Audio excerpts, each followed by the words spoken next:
नमस्कार प्रिय विद्यार्थियों। आज के वीडियो के माध्यम से हम लोग चर्चा करेंगे संस्कृत साहित्य बीए सेकंड सेमेस्टर के बच्चों के लिए नवीनतम मॉडल पेपर के बारे में। इस मॉडल पेपर से आपकी परीक्षा में बहुत ज़्यादा क्वेश्चंस पूछे जाने वाले हैं और आज का वीडियो जो होगा इसमें हम अति लघु उत्तरीय और दीर्घ उत्तरीय प्रश्नों पर चर्चा करने के साथ ही साथ जो आप में व्याख्या खंड होता है संस्कृत का उसके बारे में चर्चा करेंगे। संस्कृत कि जब आप बीए सेकंड सेमेस्टर में होते हैं और संस्कृत आपका सब्जेक्ट होता है तो आपको संस्कृत गद्य साहित्य, अनुवाद और संगणक अनुप्रयोग के बारे में, यानी कंप्यूटर का प्रयोग संस्कृत में किस तरीके से हो रहा है, ये सब आपको पढ़ना होता है। ठीक है, जैसे आपको बीए के सेकंड सेमेस्टर में हिंदी में कार्यालय हिंदी और कंप्यूटर पढ़ना पड़ता है, ऐसे ही संस्कृत में आपको संस्कृत गद्य साहित्य के बारे में जानना होता है और अनुवाद संस्कृत में कुछ करने होते हैं और संगणक अनुप्रयोग के बारे में आपको पढ़ना होता है। इस तरीके से आपके पेपर का नाम है, बीए सेकंड सेमेस्टर का ये सिलेबस है। क्लियर। अब आइए कि करके हम चीज़ों को जानने का प्रयास करते हैं कौन कौन से प्रश्न आपकी परीक्षा में पिछले जो है 2-3 वर्षों में पूछे गए हैं, उन प्रश्नों को हमने आपके समक्ष रखने का प्रयास किया है। आप इस वीडियो को अंत तक जरूर देखिएगा चूँकि आपके लिए बहुत ही महत्वपूर्ण होने वाला है यह लेक्चर। तो वीडियो को लाइक कर दीजिए, चैनल पर नए हैं तो सब्सक्राइब कर दीजिए। आप लोगों के लगातार कमेंट्स आ रहे थे इस वीडियो को लेकर के, संस्कृत की क्लास को लेकर के, तो संस्कृत की क्लास आपकी हाजिर है। आप देखें, बहुत ही बारीकी के साथ चीज़ों को आपको बताने का प्रयास करूंगा। सारी चीज़ें आपके बेहतर अंदाज में चीज़ें समझ में आपकी आती रहेंगी। ठीक है, देखें पहला क्वेश्चन से, पंडित अंबिका दत्त व्यास को किन किन उपाधियों से विभूषित किया जाता है? पंडित अंबिका दत्त व्यास जी की बात हो रही है, बताएं। संस्कृत के बड़े अच्छे गद्य साहित्यकार माने जाते हैं। ठीक है, यह बात आप ध्यान रखेंगे। क्लियर। इनका क्या नाम है भैया, इनका क्या नाम है, फटाफट से आप बताने का प्रयास करेंगे। पंडित अंबिका दत्त व्यास। पंडित अंबिका दत्त व्यास की अगर बात की जाए तो इनको कई उपाधियों से विभूषित किया जाता है और आपको बता दूं कि ये बड़े विद्वान आदमी अपने आप में माने जाते हैं अंबिका दत्त व्यास जी। ठीक है, इनका जन्म हुआ था जयपुर में। क्लियर। और इन्होंने एक प्रकार से शिवराज विजय नाम के जैसे ग्रंथ लिखे, शिवराज विजय हो गया, या और भी आप तमाम प्रकार के ग्रंथ जो है पांचाली काव्यरीति का प्रयोग करते हैं। ठीक है, और शिवराज विजय में वीर रस प्रधान रचना लिखते हैं और शिवाजी के बारे में रचना है जो। ठीक है, तो ये ऐसे विद्वान हैं।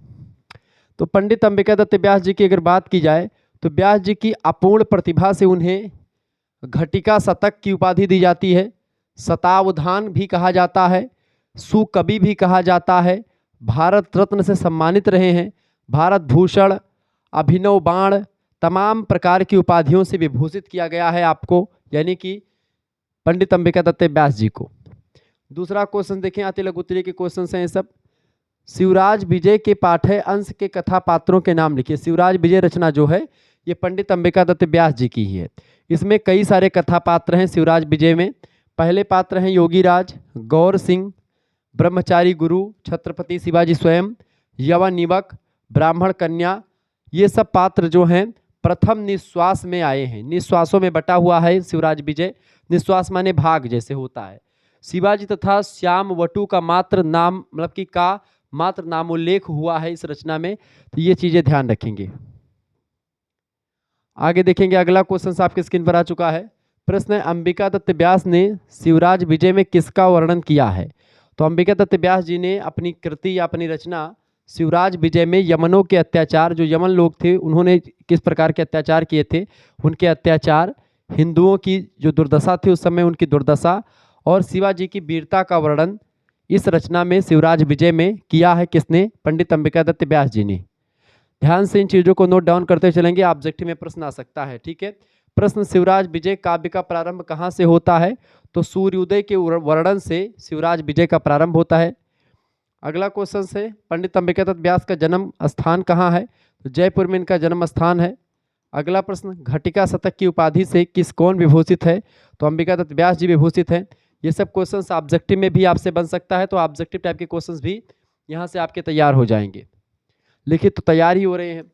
अगला क्वेश्चन, शिवराज विजय रचना के नायक कौन है?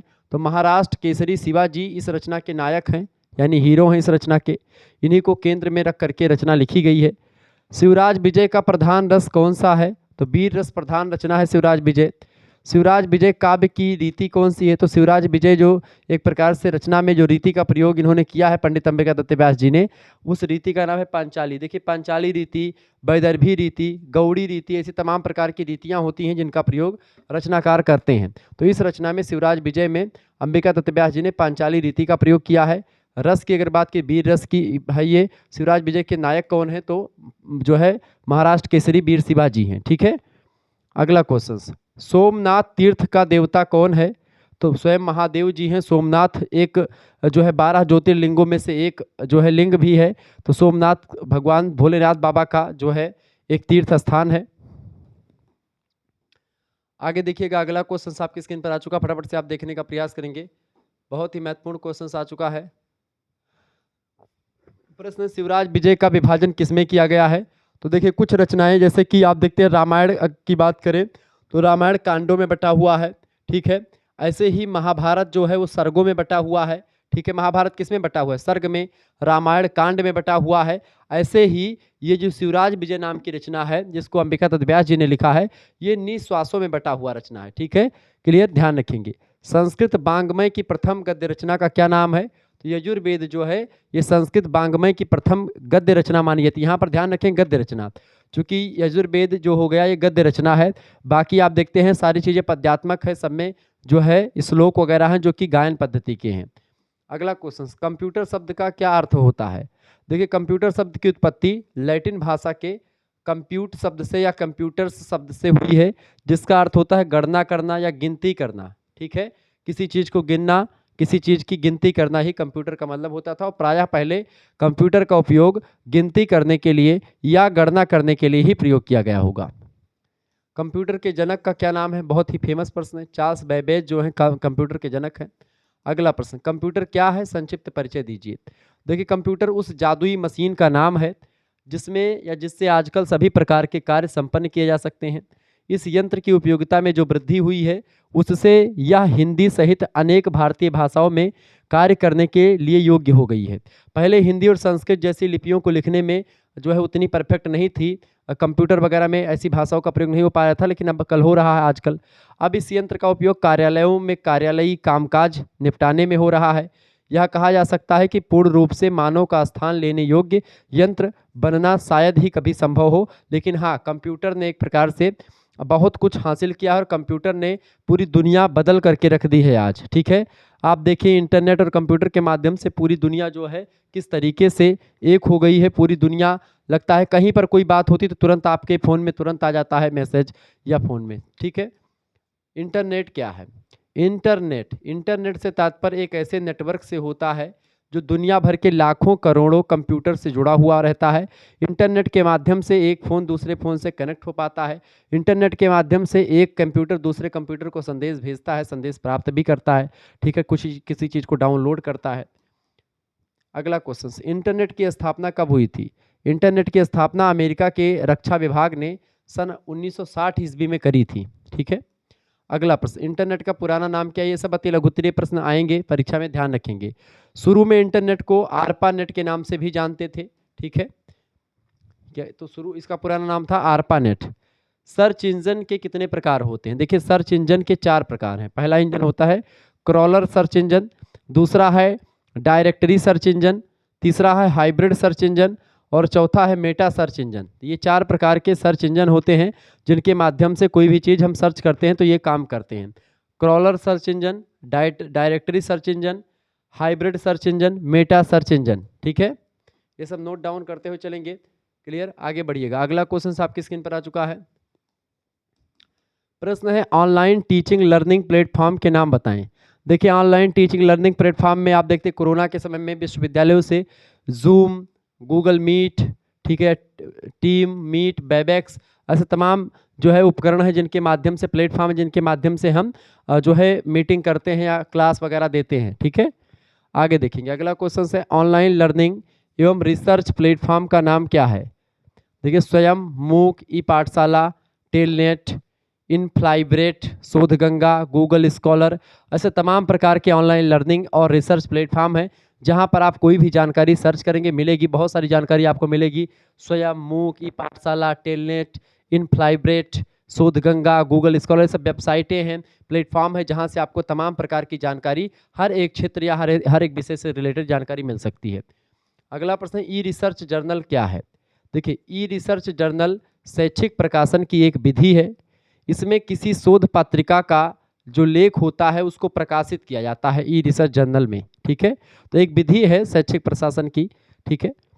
या संगोष्ठी में किसी विषय पर लेख पढ़ा जाता है।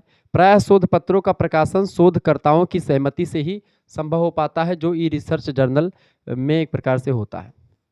भारत में इंटरनेट सन मतलब कब प्रारंभ हुआ? तो भारत में इंटरनेट का आरंभ हुआ 1945 ईस्वी में। अगला क्वेश्चन, सॉफ्टवेयर से आप क्या समझते हैं? देखिए, सॉफ्टवेयर और हार्डवेयर दो चीजें होती। सॉफ्टवेयर जो होता है, जैसे प्राण, शरीर में प्राण होते हैं, ऐसे ही सॉफ्टवेयर होता है। और हार्डवेयर जो होता है, जैसे शरीर होता है, आपके हाथ पैर ये होते हैं, ये सब हार्डवेयर हैं। और आपके आंतरिक चीजें आपके सॉफ्टवेयर हैं। तो कंप्यूटर में सॉफ्टवेयर की जरूरत पड़ती है, ठीक है।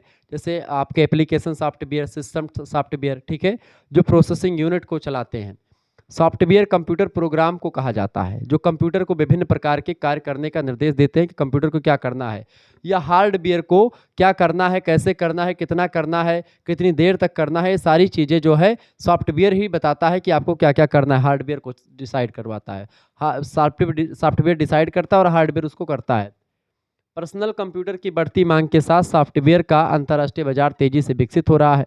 चूंकि सॉफ्टवेयर का उत्पादन उच्च तकनीकी शिक्षा का आधार है एवं अधिक संख्या में प्रशिक्षित तकनीकी मतलब कि तकनीशियनों पर निर्भर करता है, इसलिए भारत के लिए यह क्षेत्र विशेष महत्व रखता है अपने आप में। क्लियर? तो सॉफ्टवेयर ये होता है। अगला क्वेश्चन आपके स्क्रीन पर आ चुका, फटाफट से आप देखने का प्रयास करेंगे। प्रश्न बहुत ही जबरदस्त है। प्रश्न है, एफटीपी से क्या आशय है? देखिए, इंटरनेट की उपयोगिता में फाइल ट्रांसफर प्रोटोकॉल को ही हम एफटीपी कहते हैं, फाइल ट्रांसफर प्रोटोकॉल। किसी भी फाइल को भेजने के लिए हमको इसका सहारा लेना पड़ता है। इसके माध्यम से कंप्यूटर में स्टोर डाटा फाइल को किसी अन्य स्थान पर भेजा जा सकता है, ठीक है। चूंकि ईमेल में डाटा फाइल का आकार छोटा होता है, अतः उसमें हर प्रकार की फाइल का ट्रांसफ़र कर पाना कठिन होता है। इस वजह से एफटीपी का प्रयोग करते हैं, जिसके माध्यम से हम बड़ी से बड़ी फाइलों को एक स्थान से दूसरे स्थान पर भेज सकते हैं, एक ऑफिस के लैपटॉप से दूसरे ऑफिस के लैपटॉप में पहुंचा सकते हैं। इसलिए फाइल ट्रांसफ़र प्रोटोकॉल की सुविधा इंटरनेट में उपलब्ध कराई गई है, ताकि एक प्रकार से एक कंप्यूटर दूसरे कंप्यूटर से हर एक जानकारी साझा कर सके, ठीक है। आपको इन सभी को नोट डाउन करने से अगर बचना है, आपको पीडीएफ प्राप्त करनी है संस्कृत की, हिंदी की, geography, political science, sociology, education, economics, ऐसे तमाम प्रकार के सब्जेक्ट की, तो आप फटाफट से इसमें करें। को करिकुलर सही सभी 91 61 93 60 62 पर आपको एसएमएस करना है, ठीक है। क्या एसएमएस करेंगे? अपना नाम, अपनी यूनिवर्सिटी का नाम और अपने सब्जेक्ट के नेम लिख करके आप भेज दीजिएगा। अपने सब्जेक्ट सी नाम, ठीक है। आपके पास एक स्कैनर भेजा जाएगा, उसी पर आपको 100 रुपये फीस जो होगी जमा करनी होगी, 100 रुपये फीस पेमेंट करना होगा, किसी दूसरे से करवा देना होगा, जो भी आप उचित समझें। उसके बाद में आपको ग्रुप से जोड़ दिया जाएगा, ठीक है। और आपको बता दूं कि वहाँ पर आपको लाइव क्लास की लिंक मिलेगी, ठीक है। वीडियो लेक्चर्स आपको मिलेंगे। इसके अलावा आपको पीडीएफ नोट्स मिलेगी, जो भी क्लास होगी उनकी पीडीएफ नोट्स आपको मिलेंगी। जैसे ये क्लास हो रही है आज, अब इसकी जो पीडीएफ ये सब पीछे चल रहा है आपको डिजिटल बोर्ड पे, ये पीडीएफ आपको मिल जाएगी हूबहू। ऐसे ही ऑब्जेक्टिव टाइप के प्रश्न तैयार होने संस्कृत के भी, उसके भी पीडीएफ मिल जाएंगे। यहाँ पर केवल, हाँ, ये बात, केवल एक सब्जेक्ट का आपको पेपर नहीं मिला, ये पीडीएफ नहीं मिलेगा, या कोर्स एक सब्जेक्ट का नहीं, बल्कि सभी सब्जेक्ट का आपको यहाँ पर कोर्स मिल जाएगा मात्र 100 रुपये फीस में। यहाँ पर क्या मिलेगा आपको? 3 मेजर सब्जेक्ट, एक माइनर सब्जेक्ट और एक को करिकुलर सब्जेक्ट। इन पांचों सब्जेक्ट की तैयारी जो हो जाएगी आपकी, पांचों सब्जेक्ट की तैयारी मात्र और मात्र 100 रुपये फीस में आपकी हो जाएगी। इसमें आपको बहुत ही बेहतर अंदाज में चीज़ें बताई जाएंगी और बहुत ही बेहतर तरीके से आप चीज़ों को जान पाएंगे, समझ पाएंगे, ठीक है। तो जिनको भी जुड़ना है, सभी विश्वविद्यालयों के लिए यही सिलेबस है। अधिकतर जो भी नेशनल एजुकेशन पॉलिसी के अंतर्गत आते हैं यूनिवर्सिटीज, उन सभी में यही सिलेबस आता है, ये बात ध्यान रखेंगे। 91 61 93 60 62 पर तुरंत व्हाट्सअप पर एसएमएस करना है, ठीक है, ध्यान रखेंगे। एसएमएस नहीं करना डायरेक्टली, आपको व्हाट्सअप पे एसएमएस करना है। इस नंबर पर व्हाट्सअप चलता है, व्हाट्सअप पे एसएमएस करना है। उसके बाद में आपको रिप्लाई दिया जाएगा और आपके पास स्कैनर भेजा जाएगा, उस पर आपको पेमेंट करवाना होगा। उसके बाद में आपको सारी चीज़ें मिलती रहेंगी। जो भी क्लास अभी तक हो चुकी है उन सभी की वीडियो लेक्चर्स की प्लेलिस्ट की लिंक सब कुछ आपको मिल जाएगी, ठीक है। चलिए आगे बढ़ते हैं और भी चीज़ों को जानने का प्रयास करते हैं। चलिए, आपके समक्ष जो है कुछ व्याख्या को लेकर के चीज़ें आ चुकी हैं। देखिए, व्याख्या है, देखिए अब ये व्याख्या करने के लिए कुछ संस्कृत में चीज़ें लिखी गई हैं, इसको आपको हिंदी में लिखना है प्रसंग संदर्भ के सहित, यानी संदर्भ प्रसंग व्याख्या सब कुछ आपको बतानी है इसमें, ठीक है। लिखा क्या है भैया, देखें, कदली दल, कदली माने क्या होता है, कदली माने होता है केला, कदली गर्भ संभूतम, ठीक है। तो कदली माने क्या होता है, केला। कदली दल, कदली दल माने क्या होता है, उसका पत्ता। कदली दल यानी केले के पत्तों से।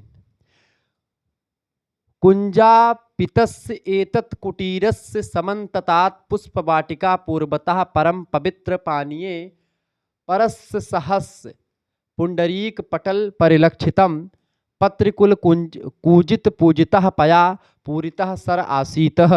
यानी कह रहा है आपसे, देखिए सबसे पहले तो इसकी बात बता दूं कि ये जो श्लोक है या फिर ये जो एक प्रकार से गद्यांश है, ये प्रस्तुत गद्यांश महाकवि श्री अंबिका दत्त व्यास के द्वारा प्रणीत यानी लिखित शिवराज विजय नामक ग्रंथ रत्न के प्रथम निश्वास से उद्धृत किया गया है। और ये आपको शिवराज विजय नाटक मतलब कि नाम जो है ये रचना पढ़नी है आपको। ये प्रसंग है गद्य खंड में कुटीर और का मनोहारी वर्णन किया गया है। यहाँ पर अंबिका दत्त व्यास जी करते हैं, क्या कहते हैं, कदली दल कुंजिका पितस्य एतत् कुटीरस्य समन्ततात् पुष्पवाटिका पूर्वतः परम पवित्र पानीये परस सहज पुंडरीक पटल परिलक्षितम पात्र कुल कूजित पूजिता पया पूरिता सर आसीत। यानी केले के पत्तों से घिरे हुए कुंजिका पितस एतत् कुटीरस समन्ततात होने के कारण से कुंज के समान प्रतीत होने वाले पुष्प वाटिका पूर्वतः परम, उस कुटीर के वाटिका के चारों ओर पुष्प वाटिका थी, उस कुटीर के समन्ततात पुष्प वाटिका पूर्वतः परम पवित्र पानीये पर सहस्र पुंडरीक पटल परिलक्षितम, पूर्व में परम रमणीय जल वाला हजारों श्वेत कमल वाला, ठीक है, पुंडरीक पटल परिलक्षितम पात्र कुल कूजित पूजितः पया पूरितः सर आसीतः। यानी सर पूर्व में परम रमणीय जलवाला हजारों श्वेत कमल समूहों से परिपूर्ण तथा पक्षी कुल के कुंजन से युक्त, ठीक है, पात्र कुल कूजित पूजितः पया पूरितः सर आसीतः। कह रहा है यहाँ पर कि जो है वो समूह जो था एक प्रकार से जो कुटीर के चारों ओर सबसे पहले पुष्प वाटिका थी, पूरब में जो है रमणीय जल वाला हजारों श्वेत, जिसमें श्वेत कमल जो थे यानी सफ़ेद कलर के कमल उसमें जो है उस जलधारा में दिखाई पड़ रहे थे, समूहों से परिपूर्ण तथा पक्षी कुल के कुंजन से युक्त जल से परिपूर्ण तालाब था, ठीक है। ये बात यहाँ पर बताई गई। आगे यहाँ पर कह रहा है, आगे यहाँ पर कहा जा रहा है दक्षिण तश्चैको निर्झर निर्झर ध्वनि ध्वनित दिगंतरः। यानी कह रहा है कि दक्षिण में, ठीक है, क्या हो रहा, दक्षिण दिशा में झरने की झरझर ध्वनि से मुखरित दिशाओं वाला ध्वनि ध्वनित दिगंतरः। यानी कि दक्षिण दिशा से क्या हो रहा है, दक्षिण दिशा से बेटा झरझर झरने की आवाज जो है वो सुनाई पड़ रही है, ठीक है। फलः पाटला आस्वादः, यानी कि फलों के आस्वाद से चापलित चंचु पतंग क्रमणाधिक या बिनत शाखा शाखी समूह व्याप्तः। कह रहा है कि फलों के आस्वाद से चंचल चोंच वाले पक्षी कुल के आक्रमण से अधिक झुकी हुई शाखाओं, बिनत शाखा शाख यानी बिनत माने झुकी हुई, शाखा शाख समूह व्याप्तः सुंदर कंदरः पर्वत खंड आसीत। कह रहे हैं यहाँ पर अंबिका दत्त व्यास जी कि जो है ऐसा लग रहा फलों के आस्वाद से चंचल चोंच वाले पक्षी कुल के आक्रमण से अधिक झुकी हुई शाखाओं वाले वृक्ष समूह में से व्याप्त तथा सुंदर कंदराओं, कंदरा माने गुफाओं वाला एक पर्वत खंड था वहाँ पर, उसी के बारे में यहाँ पर वर्णन किया गया है, ठीक है। ये चीज़ें आप लिख सकते हैं यहाँ पर, ठीक है, कि भाई वहाँ पर क्या था, वहाँ पर देखें यहाँ पर दक्षिण दिशा में क्या, दक्षिण दिशा में झरने की झरझर ध्वनि में मुखरित दिशाओं वाला, फलों के आस्वाद से चंचल चोंच वाले पक्षी कुल के आक्रमण से अधिक झुकी हुई शाखाओं वाले वृक्ष समूह से व्याप्त तथा सुंदर कंदराओं वाला यानी कि गुफा वाला एक पर्वत खंड वहाँ पर था। वैसा बताते हैं उस जो है उसका वर्णन करते हुए, किसका वर्णन करते हुए, उस कुटीर का वर्णन करते हुए, ठीक है। अगला व्याख्या करने के लिए आपका आ चुका है लिखा है, ये भी अंबिका दत्त व्यास जी का ही है। प्रस्तुत गद्यांश महाकवि श्री अंबिका दत्त व्यास द्वारा लिखित शिवराज विजय नामक नाटक या ग्रंथ रत्न के प्रथम निश्वास से उद्धृत किया गया है। यहाँ पर प्रसंग है, ब्रह्मचारी बालक के देर से जागने पर होने वाले पश्चाताप का वर्णन किया गया है। जब कोई ब्रह्मचारी बालक जो है देर को सो करके उठता है तो उसके बारे में यहाँ पर बताया गया है कि वो पश्चाताप कैसे करता है। कोई ब्रह्मचारी बालक, चूंकि उसको सुबह ब्रह्म मुहूर्त में उठ करके स्नान करना होता है, फिर भगवत भजन करना होता है, तो जब देर को उठता है तो पश्चाताप कैसे करता है, वही यहाँ पर बताया गया है। अहो ओह चिररात्राय सुप्तो अहम, अहो चिररात्राय सुप्तो अहम, स्वप्न जाल परतंत्रेणयो महान पुण्यमयः समयो अतिवाहितः। ओह मैं बहुत विलंब तक सोता रहा। एक ब्रह्मचारी खुद सोच रहा है कि ओह मैं बहुत विलंब तक सोता रहा। चिर रात्राय यानी बहुत रात तक सोता रहा। सुप्तो अहम कि मैं बहुत रात तक सोता रहा। स्वप्न जाल पर तंत्रेणयो महान पुण्यमयः समयो अतिवाहितः, यानी कि कह रहा है कि निद्रा रूपी जाल में फंसकर मैंने परम पुण्यप्रद समय नष्ट कर दिया, यानी ब्रह्म मुहूर्त मैंने नष्ट कर दिया। जो सुबह 4 से लेकर के 6 बजे का मुहूर्त होता है, ब्रह्म मुहूर्त, जिसमें स्नान करने पर लगता है कि आपने पय स्नान कर लिया, यानी दुग्ध स्नान कर लिया, वह स्नान की बेला जो है निकल चुकी है। यहाँ पर जो है वो ब्रह्मचारी कह रहा है, ब्रह्मचारी बालक जब देर से उठता है तो कहता है कि निद्रा रूपी जाल ने या स्वप्न रूपी जाल ने हमको बझा रखा था, स्वप्न में विलीन हो चुका था। निद्रा रूपी जाल मतलब कि स्वप्न आ गया था, ठीक है। स्वप्न जाल परतंत्रेणयो महान, यानी वो हमारे दिमाग पर अपना वो हावी हो चुका था, जो निद्रा रूपी जाल है, और उसने मुझे फंसा करके जो परम पुण्यप्रद समय है, ठीक है, उसको मुझसे छीन ले गया। समयो अतिवाहितः महान पुण्यमयः, यानी जो महान पुण्य या जो पुण्यप्रद समय था उसको नष्ट कर दिया। संध्योपासान समयो अयम, यानी यह हमारे गुरु जी की संध्योपासना का काल है। यानी जब वो उठा तो उसको लग रहा था कि भाई गुरु जी का तो ये संध्योपासना का काल है, जो संध्या बंदन होता है, ठीक है, यानी बहुत देर तक सोता रहा। अस्मद गुरु चरणनाम तत्सपादि अवचिनोमी कुसुमानि, इसलिए अविलंब पुष्प तोड़ लाऊं मैं जाकर के, चूंकि संध्या बंदन का समय हो चुका है। चूंकि गुरु के लिए हम क्या तोड़ लाऊं, कुसुमानी, कुसुमानी माने होता है कुसुम, कुसुम माने होता है पुष्प, पुष्प माने होता है कि फूल। तो चूंकि गुरु जी के संध्या बंदन का समय हो गया, संध्योपासना का, तो इसीलिए मुझे जाकर के जल्दी से फूल तोड़ करके लाना ताकि वो अपना संध्या बंदन पूरा कर सकें। आगे कहा गया, इत चिंतयन कदली दल मेक मा कुंजस मा कुंचया, कदली दल मेक मा कुंचया तृण सकलई संध्यायः पुटकम विधाय पुष्पवचयम कर्तु मारेभेः, यानी यहाँ पर है यह सोचता हुआ, इति चिंतयन यह सोचता हुआ, कदली दल मेक मा कुंचया, मा कुंचया यानी वह केले के एक पत्ते को मोड़ करके, जो कि उसी केले को पत्ते को तोड़ा, उसको मोड़ करके उसी में पुष्प भरना था, ठीक है, मोड़ करके तृण सकलई संध्याय, तिनको से जोड़ दिया उन पत्तों को, यानी केले के पत्ते को मोड़ा, तोड़ा और तोड़ करके मोड़ करके फिर उसमें क्या किया, तिनको से उसमें कोच दिया। वो एक प्रकार से एक दोना टाइप का बन गया बड़ा सा।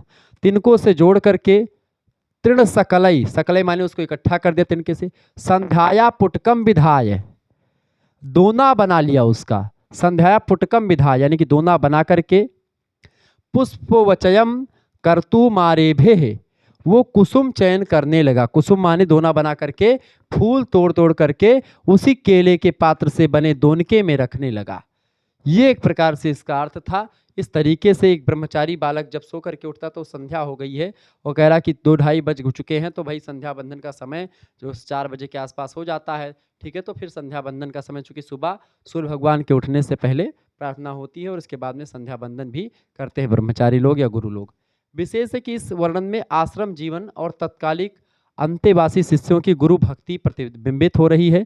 यहाँ पर आश्रम जीवन में एक प्रकार से ब्रह्मचर्य, चूँकि 0 से लेकर के 25 साल तक बच्चे को ब्रह्मचर्य आश्रम का पालन करना होता है और बच्चा उसी आश्रम में है। तो उसने कहा कि भाई अहो ये तो देर हो गई सोते वक्त, ठीक है। इस तरीके से यहाँ पर बताया गया है। अगला क्वेश्चन आपके स्क्रीन पर आ चुका है, फटाफट से आप देखने का प्रयास करेंगे, बढ़िया क्वेश्चन है। प्रश्न, शूद्रक का संक्षिप्त परिचय दीजिए। शूद्रक भी संस्कृत के बड़े महाकवियों में से एक नाम है। देखिए, संस्कृत के अन्य महाकवियों के तुल्य शूद्रक का भी प्रमाणिक जीवन वृत्त अप्राप्य है। इनका प्रमाण तो नहीं मिलता है कि इनके जीवन परिचय के बारे में, लेकिन फिर भी जो कुछ जानकारी मिलती है उसके हिसाब से हम लोग समझने का प्रयास करते हैं। उनके जीवन के विषय में मृच्छकटिकम के प्रस्तावना के 3 श्लोकों से कुछ विवरण प्राप्त होता है। और मृच्छकटिकम जो रचना है शूद्रक की ही है। उन्होंने अपनी रचना में जो बताया अपने बारे में उसी से जानकारी मिलती है कि वे शारीरिक सौंदर्य से विभूषित थे, यानी शरीर उनका ठीक ठाक था, ब्राह्मणों में प्रमुख थे, अगाध शक्ति संपन्न कवि थे, ऋग्वेद, सामवेद, गणित, संगीत, नृत्य आदि कला और गज शास्त्र में निपुण शूद्रक थे, यानी बहुत विद्वान थे, नृत्य भी जानते थे, संगीत के बारे में जानते थे। चूंकि सामवेद के ज्ञाता अगर थे तो संगीत और नृत्य आदि सब जानते, चूंकि संगीत भारतीय संगीत शास्त्र का जनक है सामवेद, ठीक है। ऋग्वेद, सामवेद, गणित, संगीत, नृत्य आदि कला और गज शास्त्र में निपुण थे शूद्रक। और इन्होंने शिव के प्रसाद से मतलब कि अज्ञान अंधकार से रहित दिव्य दृष्टि पाई थी। पुत्र को राज्य देकर के अश्वमेध यज्ञ करके 100 वर्ष और 10 दिन की लंबी आयु पा करके 100 मतलब कि 100 साल और 10 दिन की लंबी आयु इनको मिली थी। अग्नि में प्रवेश किया था इन्होंने। यही नहीं, वे महान योद्धा थे, तपस्वी थे, वेदज्ञों में श्रेष्ठ थे। मृच्छकटिकम के अध्ययन से ज्ञात होता है कि इसके लेखक अनेक भाषाओं के ज्ञाता थे। नाट्यशास्त्र, काव्यशास्त्र, धर्मशास्त्र, ज्योतिष, राजशास्त्र, इन तमाम प्रकार के शास्त्रों के विद्वान थे। संभवतः दक्षिणात्य और ब्राह्मणों को सम्मान देने वाले प्रतिष्ठित व्यक्ति थे शूद्रक। कई लोगों ने इसलिए शूद्रक को सातवाहन वंशीय आंध्रभृत राजाओं में अन्यतम सिद्ध किया, ठीक है। इस वजह से मृच्छकटिकम का लेखक शूद्रक को मानने में कई विद्वानों ने आपत्ति प्रकट की है कि भाई शूद्रक जो है इसके लेखक नहीं है, लेकिन हाँ काफी विद्वानों ने इस पर कहा है कि भाई शूद्रक ही इसके लेखक है, और जो सही बात भी है, ठीक है। कीथ नाम के विद्वान का कथन है कि शूद्रक एक कल्पित नाम है जो भारतीय कथाओं में प्रचलित था, ठीक है। शूद्रक जैसा हास्यास्पद नाम कोई नहीं रखता है, ठीक है। ऐसा इन लोगों ने कहा कि शूद्रक कौन नाम रखेगा जब शूद्र का एक प्रकार से इतनी लोग शूद्र को उतना नहीं मानते हों, ऐसे में शूद्रक कोई नाम ब्राह्मण वगैरह कैसे रखेगा, हास्यास्पद नाम है, ऐसा लोगों ने कहा।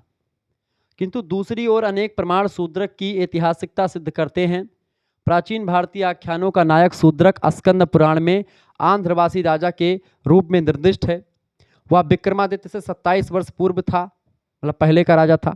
डॉक्टर भंडारकर नाम के इतिहासकार ने इसे प्रमाण मान करके दिखाया है कि आंध्रभृत राजा सिमुक ही शूद्रक था। जो सिमुक नाम के राजा हैं इतिहास में आंध्रभृत, ठीक है, वंश के, वही शूद्रक थे। उनका नाम था सिमुक, और सिमुक को ही शूद्रक कहा गया है, ठीक है, इसमें, जिसने इस राजवंश की स्थापना 83 ईसा पूर्व में की थी। आंध्रभृत वंश की ही सातवाहन वंश के नाम से प्रसिद्ध हुआ है। सातवाहन वंश के राजा हैं ये सिमुक, जिन्होंने सातवाहन वंश की शुरू किया 83 ईसा पूर्व में, वही सिमुक हैं, उसी को शूद्रक कहा गया है, ठीक है। जिस प्रकार कुछ टीकाकार एवं इतिहासकार आंध्रभृत वंश के संस्थापक सिमुक को शूद्रक समझ करके उसका काल 83 ईसा पूर्व मानते हैं, उसी प्रकार अन्य लोग आंध्रभृत के राजा वशिष्ठ पुत्र पुलमावी को शूद्रक सिद्ध करते हैं। कहते हैं कि वशिष्ठ पुत्र जो पुलमावी है वो शूद्रक है। इसका काल 2वीं शताब्दी ईस्वी माना गया। चंद्रवली पांडे ने अपनी पुस्तक शूद्रक में यही मत प्रतिपादित किया है। चंद्रवली पांडे भी अच्छे इतिहासकार हैं। कुल मिलाकर के भारतीय विद्वान शूद्रक को काल्पनिक नहीं अपितु एक ऐतिहासिक पुरुष माना जाता है।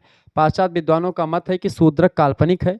अब प्रायः अस्वीकार्य मत ये हो चुका है, जो इन्होंने बताया था, जो पाश्चात्य विद्वान, चूँकि पाश्चात्य विद्वानों को यहाँ के विद्वानों पर वो कल्पना ही लगती है हमारे यहाँ की, लेकिन वास्तव में अगर देखें तो शूद्रक या तो सिमुक था या फिर वशिष्ठी पुत्र पुलमावी जो था वही शूद्रक था, यानी सिमुक शूद्रक था या फिर वशिष्ठी पुत्र पुलमावी शूद्रक था। कई विद्वानों ने अपने अपने हिसाब से बातें बताई हैं और जो कि एकदम से इसकी ऐतिहासिकता सिद्ध करते हैं, ठीक है।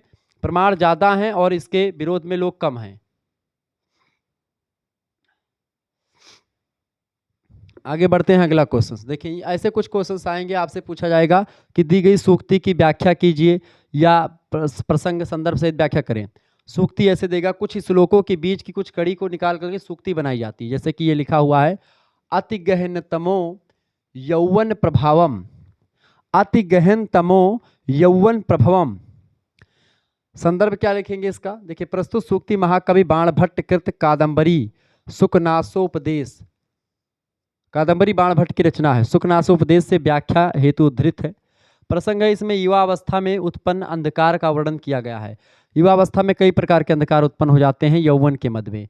वही यहाँ पर अति गहन तमो यौवन प्रभवम कहा गया कि युवा अवस्था में उत्पन्न अंधकार अत्यंत गहन होता है, अर्थात यौवन के मध्य में, जवानी के मध्य में या ऐसे मध्य से युक्त युवक अविवेक अथवा अज्ञान रूपी अंधकार की सघन गुफा में दिग्भ्रमित हुए व्यक्ति के समान भ्रमण करता रहता है। वो ऐसी गुफा में प्रवेश कर जाता है जो गुफा एक प्रकार से अंधकार से युक्त है, जो उसको प्रकाश की ओर जाने का मार्ग नहीं दिखलाई देती है उस गुफा में घुसने के बाद में। यानी जो यौवन का जो मदभार होता है, जब वो किसी व्यक्ति पर पड़ता है तो आसपास की चीज़ें जो होती है ब्लर हो जाती हैं, वो चीज़ें नहीं दिखाई पड़ती हैं।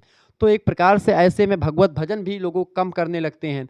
लोगों को बस केवल जो है तमाम प्रकार के शारीरिक सुख यही भोगने के लिए एक प्रकार से व्यक्ति सोचने का प्रयास करते हैं। लेकिन हाँ, युवा अवस्था में आप पूजन पाठ अगर करेंगे, भगवान की शरण में रहेंगे तो भी ठीक बात होगी। ऐसा नहीं कि युवा अवस्था केवल आपके शारीरिक भोगों के लिए बनी है। तो युवा अवस्था में लोग नहीं सोच पाते, तुरंत झगड़ा लड़ाई कर लेते हैं, ठीक है, कई सारी चीज़ें होती हैं कभी कभी।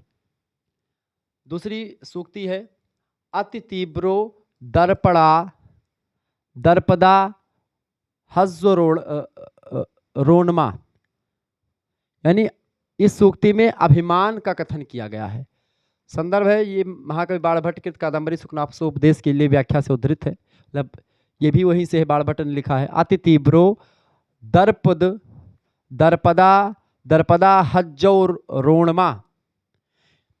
अभिमान अत्यंत विनाशकारी प्रवृत्ति का प्रवर्तक है। इस सूक्ति की व्याख्या लिखें, अभिमान अत्यंत विनाशकारी प्रवृत्ति का प्रवर्तक है। यह उस दारूण दुखदाह के समान है जो व्यक्ति की सोच समझ को दानव तुल्य बना देता है। अभिमान हो जाने के बाद में व्यक्ति राक्षस प्रवृत्ति का हो जाता है। उसका अभिमान रूपी जो बादल होते, क्रोध रूपी बादल जो होते हैं, बुद्धि रूपी सूरज को ढक देते हैं। यानी आपकी बुद्धि नहीं काम करती, आप क्रोधित होते हैं। आप क्रोधित हो करके आप ये नहीं जान पाते आप कर क्या रहे हैं। आप जो है जो कर रहे हैं वो भूल जाते कि हम क्या करने वाले थे, हमको करना क्या है, वो सारी चीज़ें आप भूल जाते हैं जब आपको एक प्रकार से क्रोध में आप हो जाते हैं।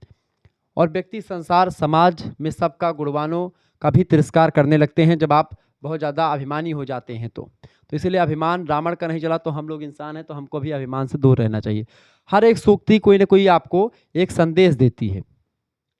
अगली सूक्ति व्याख्या के लिए जो उद्धृत है वो है, क्या है, राज विष विकार विकार तंद्रा प्रदा राजलक्ष्मी। यानी कि राजलक्ष्मी राज रूपी विष के विकार से उत्पन्न तंद्रा को देने वाली है। राज विष विकार तंद्रा प्रदा राजलक्ष्मी। प्रस्तुत सूक्ति महाकवि बाणभट्ट कृत कादंबरी सुकनासोपदेश से व्याख्या हेतु उद्धृत है। प्रसंग लिखेंगे कि इस सूक्ति में कहा गया है कि राजलक्ष्मी राज रूपी विष के विकार से उत्पन्न तंद्रा को देने वाली होती है। व्याख्या लिखेंगे कि राजमद यानी राजमद जो होता है, राजमद यानी राजा का जो मद होता है, जब राजा कोई व्यक्ति बन जाता है तो भी अभिमानी हो जाता है, तो राजमद भी एक विष के समान है या विष के तुल्य होता है। राजलक्ष्मी यानी अधिक धन से बहुत अधिक विकार उत्पन्न हो जाता है। अगर आपके पास खूब पैसा हो जाएगा, खूब धनी हो जाएंगे, तो भी आपके अंदर नाना प्रकार के विकार उत्पन्न हो जाएंगे, क्योंकि लक्ष्मी जहाँ पर खूब ज़्यादा जाती है वहाँ पर विकार तमाम सारे भी आ जाते हैं। विषय रूपी विकारों से उत्पन्न तंद्रा यानी तंद्रा माने आलस्य, अच्छे कर्म में प्रवृत्त नहीं होने देती। ठीक है, अगर आप जो है विषय रूपी रूप विकार से उत्पन्न तंद्रा यानी आलस्य जो होती है, आपको अच्छे कर्मों को करने से रोकती है। वह व्यक्ति को जो है असलथगामी बनाती है, अर्थात राजलक्ष्मी राज रूपी विषय के विकार से उत्पन्न आलस यानी प्रमाद आदि को प्रदान करती है, ताकि व्यक्ति अपने कामों को नहीं कर पाता, निष्क्रिय होने लगता है। तो इस तरीके से आप देखते हैं ये सारी चीज़ें हमें बताई गई हैं। राज विष विकार तंद्रा प्रदा राजलक्ष्मी ही, राजलक्ष्मी के द्वारा विकार रूपी तंद्रा जो होती है वो एक प्रकार से जन्म लेती है। राज जो है भरत हुआ ही ना भरत ही राज मद, भरत को राज का कोई मद नहीं था, इसी वजह से वो अपने भाई को लेने के लिए चले जाते हैं। तो वो सारी चीजें हैं। अगली सूक्ति देखिए, अगली सूक्ति है बिस्मो राग मलावलेपः, बिस्मो राग मलावलेपः। ये एक प्रकार से प्रस्तुत सूक्ति महाकवि बाणभट्ट के द्वारा रचित कादंबरी सुखनासोपदेश से ली गई है व्याख्या के लिए। ये प्रश्न परीक्षा में आ सकता है, ध्यान रखेंगे। यह विषय जनित मलावलेप की प्रबलता बताई गई यहाँ पर। व्याख्या, व्यक्ति को अविषयी प्रवृत्ति का होना चाहिए, ऐसा इसमें बताया गया है। विषय का मल जो होता है पुरुष को विषम परिस्थितियों का दास बना देता है। इसके मकड़ जाल में पड़ करके व्यक्ति सरलता पूर्वक नहीं उबर पाता। शारीरिक, मानसिक, आर्थिक और सामाजिक प्रत्येक प्रकार से पतित हो जाता है व्यक्ति, और व्यक्ति भ्रमित सा प्रतीत होता है। उसके शारीरिक चीज़ें जो होती हैं वो नष्ट होने लगती हैं, आर्थिक, मानसिक और सामाजिक तमाम प्रकार की जो उसने हासिल किया है वो सब नष्ट होने लगते हैं जब वह एक प्रकार से मलावलेप की प्रबलता उसमें आ जाती है, या विषय उसके अंदर, या विषय भोग की कल्पना आ जाती है। तो आगे देखेंगे। अगला क्वेश्चन आपकी स्क्रीन पर आ चुका है, फटाफट से आप देखने का प्रयास करेंगे, बढ़िया क्वेश्चन है। प्रश्न है, कंप्यूटर से संस्कृत हिंदी लेखन करने वाले उपयोगी सॉफ्टवेयर कौन कौन से हैं? परीक्षा में प्रश्न कई बार आया हुआ है, ध्यान रखेंगे, लिखेंगे, नाम लिखेंगे। जो हिंदी संस्कृत हिंदी लेखन करने वाले जो सॉफ्टवेयर हैं उपयोगी कंप्यूटर में जो आए हैं उसके बारे में आपको बताना है, बढ़िया चीज है ये। देखें, वर्तमान में कंप्यूटर प्रणाली में पर्याप्त प्रगति हुई है। संस्कृत भाषा की प्राकृतिकता को देखते हुए विभिन्न सॉफ्टवेयर विकसित किए गए हैं, जिनमें से एक या अधिक सॉफ्टवेयर चुन करके अपने कंप्यूटर पर स्थापित किया जा सकता है। ऐसे सॉफ्टवेयर कई प्रकार के जो हिंदी और संस्कृत लेखन में प्रवीण हो गए हैं, जैसे भारतीय GNU कैश का संस्कृत संस्करण, भारतीय GNU कैश का संस्कृत संस्करण जो लेखा सॉफ्टवेयर है उसके द्वारा भी आप कर सकते हैं। भारतीय इनस्केप का संस्कृत संस्करण ग्राफिक डिजाइन सॉफ्टवेयर जो है। तीसरा है भारतीय तुक्स पेंट का संस्कृत संस्करण, बच्चों के लिए ड्राइंग सॉफ्टवेयर है ये। इसके अलावा भारतीय जो है जूमला का संस्कृत संस्करण सामग्री प्रबंधन सामग्री प्रणाली के लिए। इस तरीके से ये 4 हैं, ठीक है, आप नोट डाउन कर सकते हैं इसको। इसका PDF वैसे मिल जाएगा आपको अगर आप ग्रुप ज्वाइन करेंगे, ठीक है। सभी सब्जेक्ट का मिलेगा, कोई एक सब्जेक्ट का नहीं मिलेगा, सभी का मिलेगा। अगला प्रश्न, वेब सर्वर क्या होता है, स्पष्ट कीजिए। वेब सर्वर किसे कहते हैं, फटाफट से आप बताने का प्रयास करेंगे। वेब सर्वर क्या है? देखिए, वेब व्यवस्था में डेटा या इंफॉर्मेशन अनेक सर्वर मशीनों में वितरित रहती है। वेब जो है व्यवस्था के इन सर्वर को वेब सर्वर कहा जाता है। वेब सर्वर वह मशीन है जिसमें स्टोर जानकारी या डेटा वेब पेज के रूप में क्लाइंट कंप्यूटर पर देखा जा सकता है। प्रत्येक वेब सर्वर का एक अद्वितीय IP एड्रेस होता है, ठीक है, और उसका अपना नाम भी होता है, जिनके द्वारा सर्वर को एक्सेस किया जाता है, वहाँ तक पहुँचा जाता है सर्वर तक। वेब के IP एड्रेस, नाम और उसे एक्सेस करना पड़ता है। वस्तुतः वेब सर्वर वह कंप्यूटर है जहाँ पर डेटा स्टोर रहता है पहले से। उस डेटा को वेबसाइट या वेब पेज के रूप में इंटरनेट पर हम देखते हैं। जैसे हम कोई चीज़ सर्च करते हैं गूगल पर तो हमको वेब पेज या वेबसाइट आती है जिसके माध्यम से हम चीज़ों को जान पाते, देख पाते, ठीक है। तो चीज़ें आपको मिलेंगी, बहुत ही बारीकी के साथ हम चीज़ों को आपको समझाने का प्रयास करेंगे, ठीक है। बेहतर अंदाज में आपको चीज़ें मिल ही रही हैं, क्लियर, ये बात आप ध्यान रखेंगे।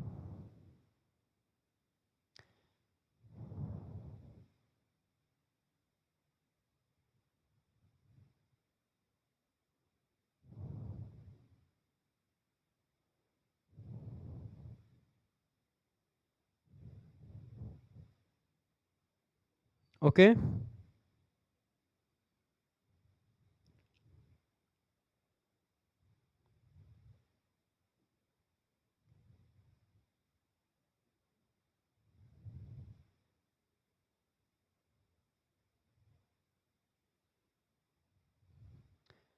ओके,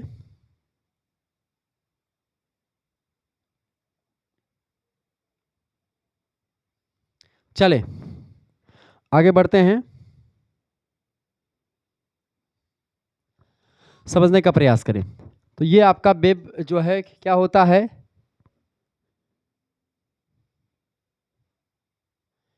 ये आपका होता है वेब सर्वर, ठीक है। आगे बढ़िए, अगला क्वेश्चन आपकी स्क्रीन पर आ चुका है।